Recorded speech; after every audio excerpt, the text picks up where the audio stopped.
বাবা টিকিট খেলছিলা তুমি? টিকিটে কিছু কি ছক্কা দিছি মারছিলা? কেমন লাগছে? ভালো লাগছে? এখন তোমার তো কয়দিন যাবত অসুস্থ তুমি, এখন কি ভাল লাগছে নি? ঠিক আছে, আলহামদুলিল্লাহ বলো, শুক্রিয়া আল্লাহর দরবারে। আলহামদুলিল্লাহ জানাই দেন আল্লাহ পাকের দরবারে বলো। সূরা বলতে পারবে নি?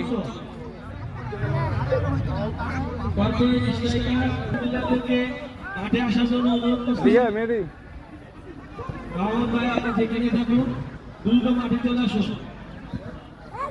আমরা ফুটবল খেলা একটা কম্পিটিশন মধ্যেই শেষ করে দিব।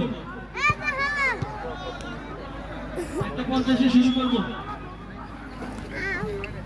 পিন্টু পিন্টুদা এবং রাফা রাতুল হোসেন রাফা, আপনারা এদিকে বাবা ব্যাডমিন্টন কোর্টে চলে যান।